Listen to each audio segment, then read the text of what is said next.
আমি তো দুবাই, তবে একখান দুঃখজনক খবর যখন নিলাম, আর চট্টগ্রামের সন্দীপুর 7 জন মানুষ মারা গিয়ে অ্যাক্সিডেন্ট করিয়ে অনেক কতটুকু কি বুঝল না ওনারা কমিউনিটি নেতা হিসেবে ওনারা খবর তো প্রথমে তো খুবই দুঃখজনক একখান ঘটনা মানব ইন্ডিয়ারে আর খুবই মর্মাহত বিষয়গান রইয়ারে অ্যাক্সিডেন্টের পরে যে দুপুরে একদিকে অ্যাক্সিডেন্ট হইয়ার পরে যে খুব খবর লেবেলার চেষ্টা করছি এ পর্যন্ত যতটুকু খবর পাই টোটাল 8 জন মারা গিয়ে আর কি ইয়ান আর রোমানমিতে একখান দুকুম নামক স্থান আছে দুকুমুর আগে সিদ্রা একখান জায়গা জিয়ান দুকুমুতুন দূরত্ব 30-27 কিলোমিটার ওই জায়গা মিডিয়ার অ্যাক্সিডেন্ট নই ইতারা যাতে মূলত সাগর মিডিয়ারা মাছ ধরি বেলায় প্রফেশনালি মাছ ধরে নাকি শখে মাছ ধরতে না না প্রফেশনালি মাছ ধরে এটা একজন আমিন সদাগর আছে তার নেতৃত্বে যায় সে মূলত ওই যে মাঝি হয় আর কি তারা ফোরম্যান এই ওর নেতৃত্বে তারা যারা মারা গিয়ে তার মধ্যে 7 জন হইলে আমার সন্দীপুর একজন হইলে রাউজানুর মারা গিয়ে রাউজানের একজন আছে জি আলাউদ্দিন নামের একজন রাউজানের আছে মোট 8 জনে মারা গিয়ে আলাউদ্দিনের বাড়ি আলাউদ্দিনের বাড়ির ঠিকানা এখনো পর্যন্ত না ভাই কিছু কমিটি ভাই ওনারা জানাই তবে ওরা জানি আমি কনফার্ম আর বাকি 7 জন হইলে এখন সন্দীপুর একজন পৌরসভার আছে একজন এক ইউনিয়নের 5 জন আছে আরেকজন টোটাল 7 জন সন্দীপ একজন রাউজন 8 জন মারা গিয়ে একজন ড্রাইভার তার নাম হচ্ছে সবির সে এখনো জীবিত আছে এখন মরদেহ এখন দুকুম হসপিটালত আছে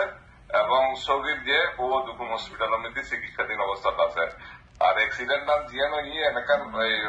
বরাত হয় এটা মানে মাসর গাড়ি আর কি 7 টানা বড় ফ্রিজার গাড়ি ইয়ান ওমানি ড্রাইভার সবার ইতারা ইকেতুন সাগর ফারুক যা সিদ্ধাতুন দুকুম সাগর ফারুক যাইবের সময় মুখোমুখি সংঘর্ষ ভয়াবহ ভাবে অন দ্য স্পট এই ড্রাইভার বাদে 8 জন বিয়াগুনে মারা গিয়ে আর কি ড্রাইভার হরিয়ার মানুষ ড্রাইভারও চট্টগ্রামত বাট খন জায়গার মানুষ এখন বন্য ভারি চট্টগ্রাম দিয়ে কনফার্ম মানে ধরেন প্রবাসী মারা গেল জনপর দিয়ে ইয়ান ফর্মালিটি সিন কি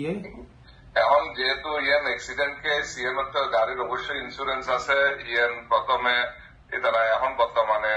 মরদেহ এখন দুকুম হসপিটালের মধ্যে রাখা গিয়ে এবং যে চিকিৎসাধীন সেও দুকুম হসপিটালত আছে এবং ওমানি ড্রাইভার সেও দুকুম হসপিটালত আছে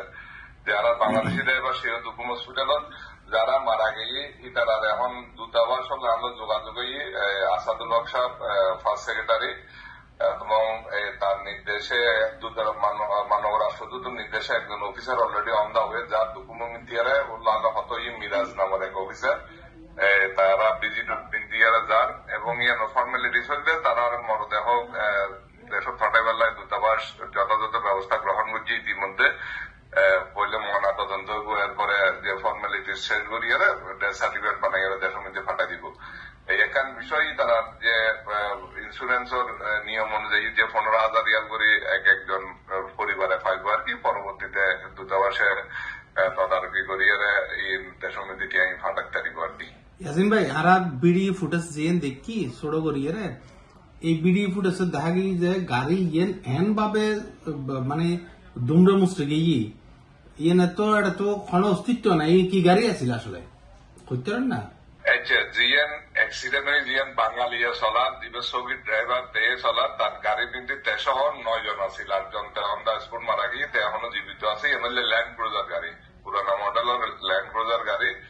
এবং জিএন অ্যাক্সিডেন্ট হয়ে এমএলএ ফ্রিজার গাড়ি পিক আপ বড় ট্রাকের মতো আর কি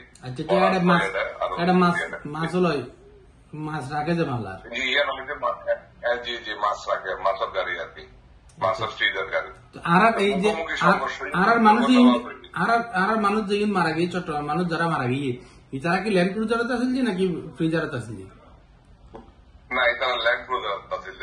যে গাড়ির সংঘর্ষ ফ্রিজার গাড়ি ওমানি ড্রাইভারে চলার ইয়ান 7 টনা গাড়ি ফ্রিজার গাড়ি ইয়ান লয় ওই যে ল্যান্ড ক্রুজার ইয়ান বাঙালি চলার সবির ড্রাইভার এই মুখোমুখি সংঘর্ষ অন দ্য স্পট আসিল ঘটনার পরপর কিছু মানুষজন গিয়ে আলাদা তারা কথাবার্তা বলি আর কি তারা জিয়ান দেখি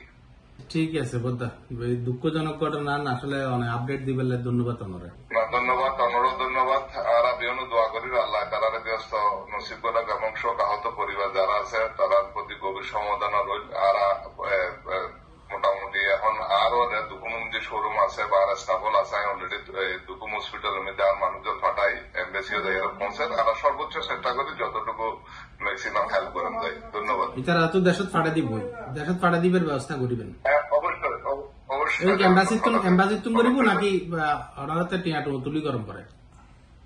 না অলরেডি প্রবাসী কল্যাণ মন্ত্রণালয় একদম সিনিয়র কর্মকর্তা লগ্ন হতই এবং এমবেসির নির্দেশ দিয়ে ইয়ান দূতাবাসের পক্ষ তো সরকারি খরচে সম্পূর্ণ সরকারি খরচেই তারা দেশত ফাটানো যাবে। এনে তো নর্মালি এখন আগে যে বাংলাদেশ বিমানে লাশ বহন করতো, লাশ দিয়ে বহন করতো আগে, ইয়েন তো এখন নগরে, এখন তো ফ্রি অফ কস্টে লাশ বহন নগরে। করোনার অনেক আগেই তো বাংলাদেশ বিমানই এমনি তারা বন্ধ করে দিয়ে আজ প্রায় 4-5 বছর চলে বিমানে কোনো ধরনের লাশ ফ্রি টেকেরই নগরের। তবে বিভিন্ন ভাবে যারাতে এটা মনে করে ইন্স্যুরেন্স আছে বা যারা লিগেল আছে তারা রেসপন্সারে বা কোম্পানি ফাটা যারা অসহায় ডেড বডি তারা আরোগ্য সমিতি আছে আর সমিতির তোলার চেষ্টা করি এবং অনেক সময় এমবেসিও তারা একটা সীমাবদ্ধতা থাকে তারা আন্তরিকভাবে চেষ্টা করি এইভাবে ফাটানো হয়। তবে ইয়ানোর ব্যাপারে স্পেশাল কেস আল্লাহ প্রবাসী কল্যাণ মন্ত্রণালয় হতই অলরেডি এবং তারা দূতাবাসের নির্দেশ দিয়ে এবং দূতাবাসের খুবই আন্তরিক, দূতাবাসের মাধ্যমেই সরকারি খরচে সম্পূর্ণ সরকারি খরচে তারা ডেড বডি ফাটানো যাবে। অসংখ্য ধন্যবাদ।